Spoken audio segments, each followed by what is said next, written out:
Hi there. Welcome to the very last part of my presentation. Finally got there. It's actually a very, very interesting section of the presentation, so I really hope you enjoy it.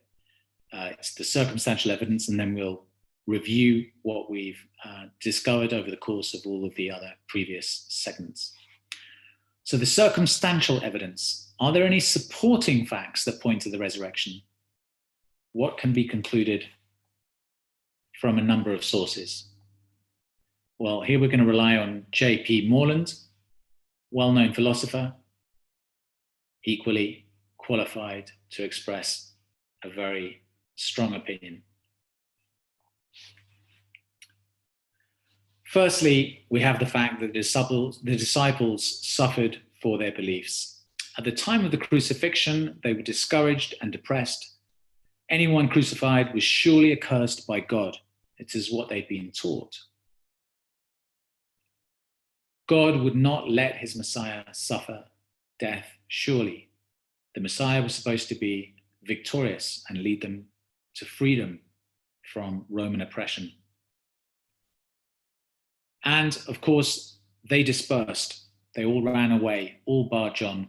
Peter went back and then denied Jesus 3 times, as you know, but everyone else ran away and hid in caves far outside Jerusalem. So the movement, Jesus' movement, all but stopped in its tracks at the time of the crucifixion. But after a short period, suddenly they abandon their occupations, regather, and commit themselves to spreading a very specific message. Okay? That was that Jesus Christ was the Messiah of God who died on a cross, returned to life, and was seen alive by them. Thereafter, what happened? Well, they were willing to spend the rest of their lives proclaiming this without any payoff from a human perspective. They faced a life of hardship. They often went without food, slept exposed to the elements, were ridiculed, beaten, and imprisoned. They were convinced beyond the shadow of a doubt that they had seen Jesus Christ alive from the dead.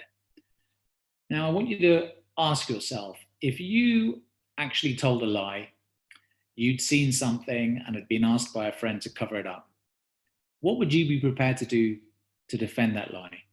Would you be prepared to be interrogated by other friends and relatives and still maintain a lie? Possibly. What if someone made a declaration to the police and you were hauled into the police station to make a statement that you were telling the truth? Would you maintain that you were telling the truth then? You'd probably think about it a few times, but you might hold firm and say, yep, no, I promise I'm telling the truth, even though you're lying. What if you were then threatened with prison? Would you still maintain the lie? Bit tougher now. What if they actually threatened to keep you in prison for a long time or to issue a huge fine? Would you still maintain a lie? What if they actually threatened, like can happen in some countries, to maim you, to cut off a hand or a foot or a finger or an ear? Would you still maintain a lie? Now it's getting a bit tough. Well, let's see what the disciples went through to maintain that they were telling the truth and were unbending in their conviction that they'd seen the resurrected Christ.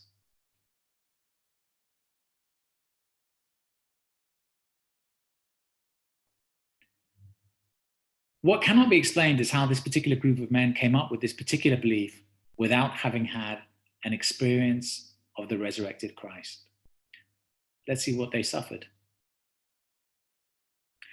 Well, how much do you need to be convinced of being in the right? We've already asked those questions. Let's see what they suffered. James, son of Zebedee, was beheaded in Jerusalem in 44. Andrew was crucified in Patras in 60. Peter was crucified in Rome, upside down, in 64. Jude, or Thaddeus, was beheaded in Beirut in 65. Simon the Zealot in Pella in 65 was axed to death. James, son of Alphaeus, was thrown from a precipice, and because he didn't die from that, they then clubbed him to death. Bartholomew was flayed, skinned alive, and then beheaded. Doubting Thomas was speared. Matthew, the tax collector, or Levi, was impaled and beheaded. Philip was crucified. Matthias was stoned and beheaded. And John was actually boiled in a vat of oil, but didn't die from it. And apparently they released him, and he later died naturally of old age after writing, thankfully, the Gospel of John. How likely is it that they were lying? Not one of them recanted. How likely is it that if they were lying, not one of them would recant? Not one. But what about the others? Aren't there other religions, such as Islam or Hinduism? You can look at the Mormons, followers of Jim Jones, actually pretty much any religion. People have died for their faith. But it doesn't prove what they believe is true. Muslims might be willing to die for their belief that Allah revealed himself to Muhammad, but this revelation was not done in a publicly observable way. Allah revealed himself to Muhammad in a cave. The only person to see that was Muhammad himself. So they may very sincerely think that it's true. They just cannot know it for a fact because they don't have any other witnesses or corroborating evidence. Okay. No one knows anything about Muhammad's conversion. Muhammad claims he went into a cave and had a religious experience, but there's no other eyewitnesses. Muhammad offers no publicly miraculous signs to certify anything either. But the apostles were willing to die for something they had seen with their own eyes and touched with their own hands. They were in a unique position not to just believe Jesus rose from the dead, but to know for sure. That's the difference. You have 11 credible people with no ulterior motives, with nothing to gain or lose, who all agreed they observed something with their own eyes. How else is that explainable? Then you have the issue of the conversion of skeptics. They were hardened skeptics who didn't believe in Jesus before his crucifixion. We've already mentioned a couple of them, and were to a degree dead set against Christianity, who turned around and suddenly adopted the Christian faith after Jesus' death. There's no good reason for this, apart from them having experienced the resurrected Christ. Who were these people? Well, the first was Jesus' cousin, his first cousin, James, who denied Jesus' divinity throughout his whole life, much to everyone else's dismay and embarrassment. Okay. In ancient Judaism, it was highly embarrassing for a rabbi's family not to accept him. Therefore, the gospel writers would have had no motive for fabricating the skepticism if it wasn't true. Josephus later tells us that James, then the leader of the Jerusalem church, was stoned to death because of his belief, and we saw that in the account of Josephus. But why did James's life change? Paul tells us the resurrected Jesus appeared to him. And then, of course, the famous Saul of Tarsus, a Pharisee who hated anything that disrupted the traditions of the Jewish people. He considered the Christians to be disloyal, and he persecuted them ruthlessly for a period. To him, the new counter movement called Christianity would have been the height of disloyalty. In fact, he executed disciples and Christians around Jerusalem and beyond. And then suddenly, on the way, while he's actually heading off somewhere else to persecute more Christians, he suddenly joins their movement. How does this happen? Well, Paul wrote Galatians, and he tells us himself in 1:12. What caused him to take a 180-degree turn and become the chief proponent of the Christian faith? He'd seen the risen Christ. Paul didn't just change his views. His change of belief went against his upbringing. He saw the risen Christ in a public event, witnessed by others, even though they didn't understand it themselves. He performed miracles, 2 Corinthians, to back up his claim of being an apostle. Third, and now it's getting even more interesting, changes to key social structures. At the time of Jesus, Jews had been persecuted for 700 years by the Babylonians, the Assyrians, the Persians, and now by the Greeks and the Romans. Many Jews had been scattered and lived as captives in these nations. However, we still see Jews today. We don't see Hittites, Perizzites, Ammonites, Assyrians, Persians, Babylonians, and other peoples living in that period. Why? These people got captured by the nations, intermarried, and lost their national identity. Why didn't that happen to the Jews? because the things that made the Jews Jews, their social structures, gave them their national identity. They were unbelievably important to them. The Jews would pass these structures down to their children, celebrate them in synagogue meetings every Sabbath, and reinforce them with their rituals, because they knew if they didn't, there soon wouldn't be any Jews left. And there's another reason why these social institutions were so important. They believed these institutions were entrusted to them by God, and if they abandoned these institutions, they would be risking their souls to eternal damnation. Now suddenly, a rabbi named Jesus appears from a lower class region.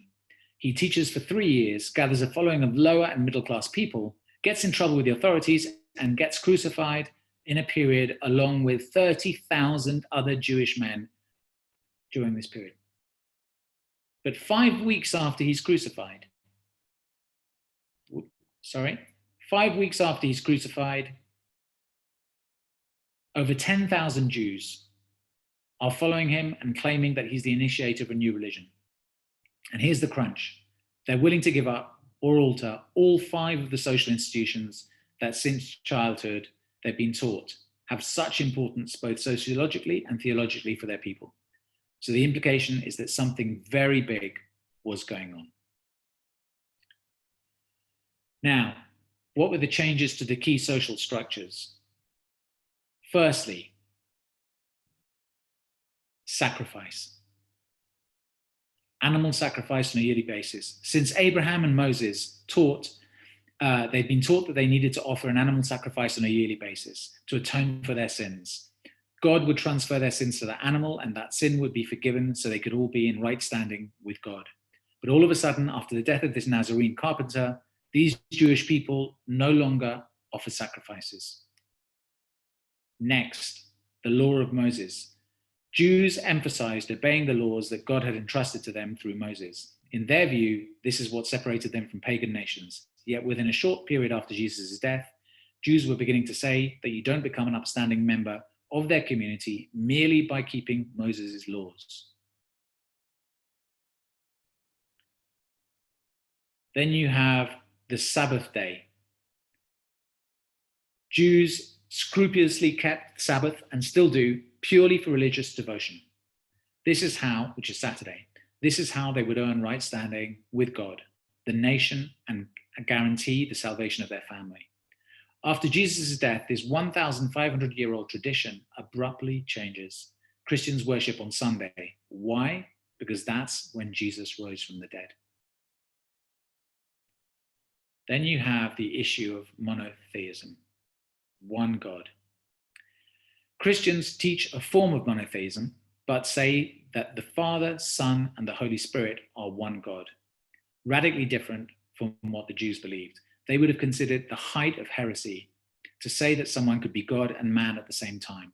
Yet Jews began to worship Jesus as God within the first decade. And finally, you have the issue of the Messiah.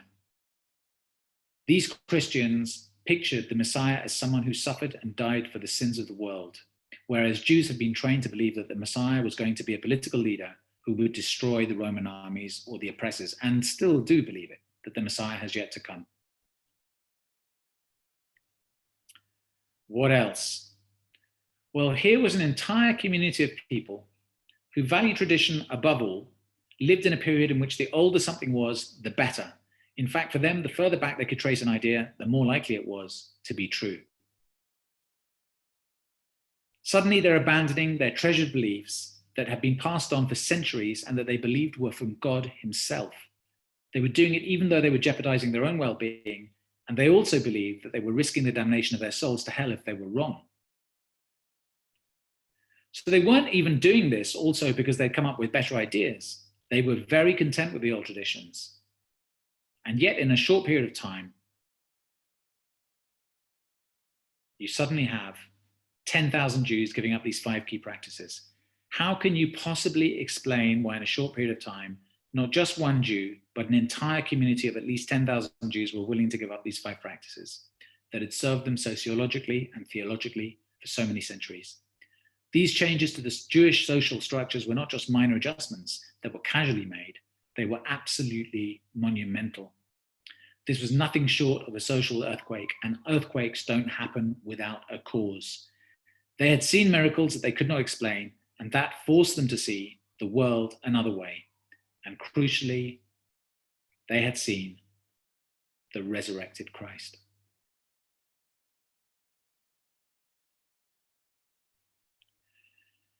Now, if you look at the issue of John F. Kennedy, would Americans celebrate Lee Harvey Oswald murdering him? Or would they really instead remember him for his Russia confrontation, his promotion of civil rights, and his charismatic personality? The emergence of the sacraments of communion and baptism in the early church is more circumstantial evidence that the resurrection is true. This fractio panis, breaking of the bread fresco in the catacombs of Priscilla on the Via Salaria, is liturgically and theologically one of the most famous of catacomb paintings because it gives an idea of how the early Christians took communion, the Eucharist. The odd thing about this ritual is that the early followers of Jesus didn't get together to celebrate his teachings or how wonderful he was. They came together regularly to have a celebration meal for one reason: to remember that Jesus had been publicly slaughtered in a grotesque and humiliating way. They realized that Jesus' slaying was a necessary step to a much greater victory. His murder wasn't the last word. The last word was that he had conquered death for all of us by rising from the dead. They celebrated his execution because they were convinced that they had seen him alive from the tomb. The last word was that he had conquered death. Now, when Gentiles wanted to take upon themselves the laws of Moses, the Jews would baptize those Gentiles in the authority of the God of Israel. But in the New Testament, people were baptized in the name of God the Father, God the Son, and God the Holy Spirit, which meant they had elevated Jesus to the full status of God by that time already. Baptism was a celebration of death of Jesus also, just as communion was, because by going under the water, you're celebrating his death, and by being brought out of the water, you're celebrating the fact that Jesus was raised to the newness of life. When a major cultural shift takes place, historians always look for events that can explain it. There are no doubts whatsoever it began shortly after Jesus' death. On the left-hand side there, you can see the way that Christianity spread so rapidly within a period of just 20 years. And it even reached Caesar's palace in Rome by that time. This movement triumphed over a number of competing ideologies, eventually overwhelming the entire Roman Empire, as you can see.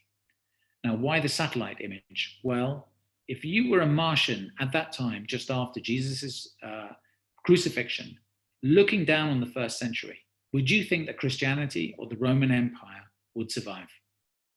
Would you put money on a ragtag group of people whose primary message was that a crucified carpenter for an obscure village had triumphed over the grave? No, you clearly wouldn't. The Christians being persecuted in Rome, fed to the lions. And yet today, we call our children Peter and Paul, and our dogs Caesar and Nero.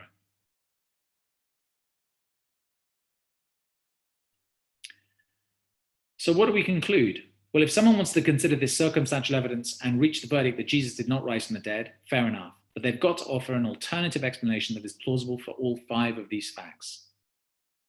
Firstly, the sudden appearance of communion and baptism.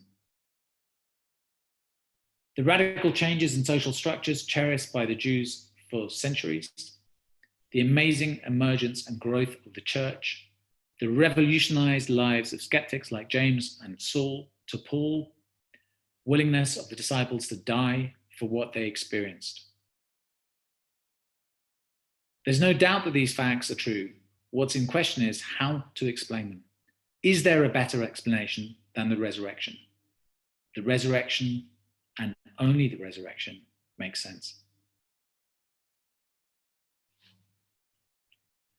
So, to conclude the whole presentation, what have we learned? And I do hope you've watched all of the other parts before you got here. Well, we've looked at the eyewitness evidence, the documentary evidence, the corroborative evidence, the scientific evidence, the identity evidence, the psychological evidence, the profile evidence, the fingerprint evidence, which is the prophecies, the medical evidence, the evidence of the missing body, the evidence of a resurrected Jesus, and the circumstantial evidence. Quite a lot of evidence. So what have we seen? The gospel events recorded are based on direct and indirect eyewitness testimony. That's without doubt. The Gospels are recorded in the lifetime of various eyewitnesses of Jesus' life, within as few as 2 years' time difference between the crucifixion and resurrection and the earliest writings of the church. We've seen the reliability of the Bible. We have copies commencing within a couple of generations from the writing of the originals, while it's 5 to 10 centuries is the case for other ancient texts. We've also seen that the New Testament has not only survived in more manuscripts than any other book from antiquity, but it has survived in a form that is incredibly pure. There is very credible evidence for Jesus from sources outside of the Bible, as we've seen from at least 3 historians. Scientifically speaking, the New Testament is a remarkably accurate source book. Archaeology has not produced anything that equivocally contradicts the Bible. The identity of Jesus, he clearly thought of himself as the Son of God. And psychologically, Jesus wasn't just making outrageous claims about being God. He wasn't just making them. He was backing them up with astounding miracles, which even the Talmud does not deny. What else? Beyond Jesus' claims and miracles, one of the most striking aspects of his behavior was the forgiveness of sins, because sin is first and foremost a defiance of God and his laws. The fingerprint evidence, the prophecies, there are some 48 messianic prophecies which were fulfilled in Jesus. Many could not have been engineered, nor could it have been coincidence. You'll remember the dollars in Texas. The medical evidence clarified that Jesus definitely died on the cross. There is no way he could have survived that because of the way that crucifixions worked. The empty tomb, certainly a miracle of staggering proportions that makes sense in light of the evidence. There's overwhelming eyewitness evidence of the resurrected Jesus seen by hundreds of people over the course of several weeks, over 500 people. They were strongly attested to and are as well authenticated as anything in antiquity. And finally, you have the circumstantial evidence, which is extremely strong. Many followers of Christ defended their beliefs to the death. Christianity had spread far and wide extremely fast. Heavy skeptics were converted, key social structures and beliefs abandoned, and new religious rites were instituted amazingly fast. Christianity began to overtake the world at an alarming rate.